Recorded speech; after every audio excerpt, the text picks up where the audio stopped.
Good evening, my name's Debbie and I'm a Live for Love TV subscriber on YouTube. It's a very informative channel, so when you have a spare moment, please like, share and subscribe Live for Love TV. Thank you. Welcome back to Live for Love TV. Today's the second day of the 8th month of the 23rd year inside the 21st century. Hope everyone's doing extremely well out there. Now, on my last video, I made a few references. I never went too deep into it. I made a few references because we were talking about Queen Ifrika and a revelation she put in one of her videos about an alleged rape that took place in her life.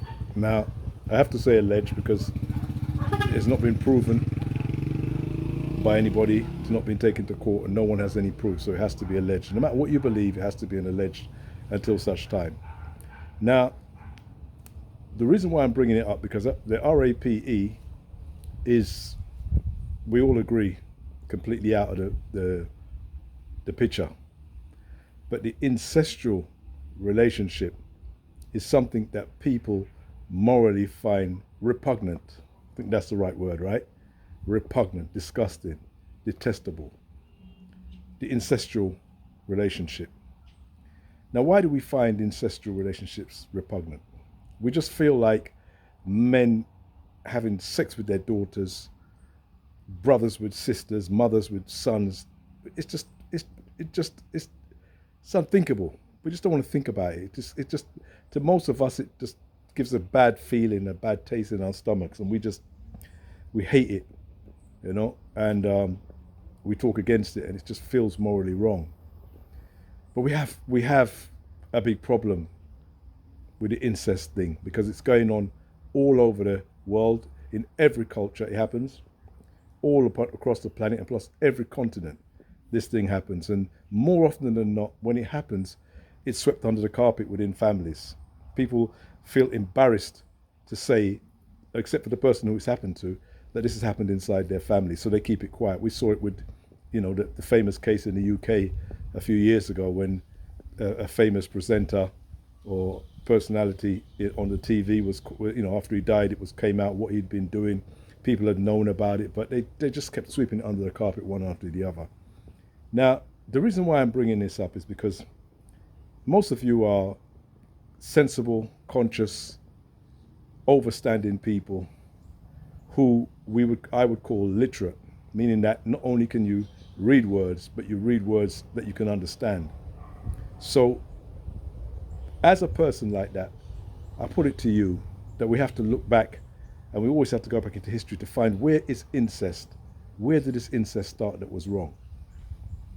Because if you are of the same belief system that I grew up in, that one man was created with one woman, then there's no way you and I could be here unless we were coming through incest. Say it again. If you're of the concept and the belief that I grew up with, that one man and one woman was created, then there's no way that we could all come from that one man and one woman without incest. And if that's the case, then there was nothing wrong with it in the beginning. It has to have been sanctioned. Not true? It must be sanctioned. One man and one woman. If you create only one man and one woman, and you expect human beings to come out of that, to populate out of that, if it's to go forth and multiply, then how are you going to do that without incest? Because people die. So it's not like one man can live forever and keep populating. What's going to happen is going to have children who's going to continue the population and continue to multiply and multiply. So we're talking about incest here. Now, people who are die-hard religious people are going to hear me say this, and they're going to try and find a way to justify what I've just said. Because remember, we're talking about where did it go wrong? Where did incest become immoral to us? Because me and you, we don't like it. We can't stand it. We don't want to hear it. We want to hear about this incestual, disgusting thing, and I don't want to hear it. But where did our moral indignation come from? Since that's how it was in the very beginning, and sanctioned in the very beginning. Later on, when men, and this is scriptural, when men became so vile, they had to be wiped off the face of the earth.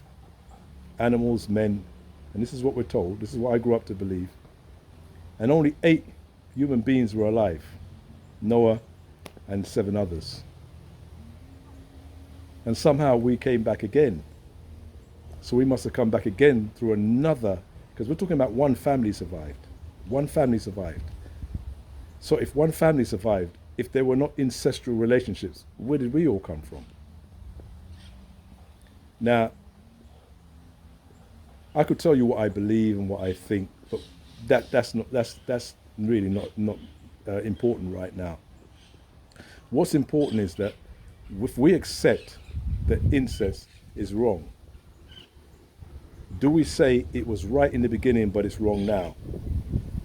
And if the person who sanctioned it to be right, how could that person change their mind to say later on it's wrong? Surely what was wrong in the beginning is wrong in the end. And surely what's right in the beginning is right in the end.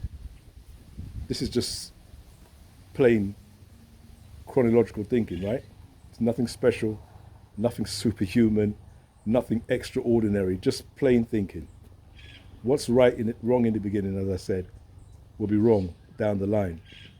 So we have to answer these questions, because these are the kind of questions that keep tripping up people when they come to try and explain to the younger people who are a lot more free-minded than probably me or you were growing up. They challenge things more. They've got more, secular thinking than probably I grew up with. They have more internet, more books, more this, more that, where people can challenge things. And they'll challenge you and say, well, where did the incest start? Who sanctioned it? How could life continue with only one man and one woman and become populated to all these thousands and millions of people without incest? If there's a way that could be done, then I'm more than happy to take that in the comments. I'd love to hear that. I've never heard that answered by anybody. Never heard it answered by anybody. I think incest is wrong, and I think it was wrong in the beginning. But then that's saying to you that something isn't right about the story from my perspective, because I think incest is wrong now and it's wrong then. So you can put it together, put your thoughts together and put it in the comments. And if you get angry and you want to say, oh, I'm blaspheming and all that, just knock yourself out, as they say. Knock yourself out. You understand? Do whatever you feel you have to do. But the truth is that you have to think about these things in order to be able to explain them to anybody who comes behind. Because one day, surely me and you will be gone.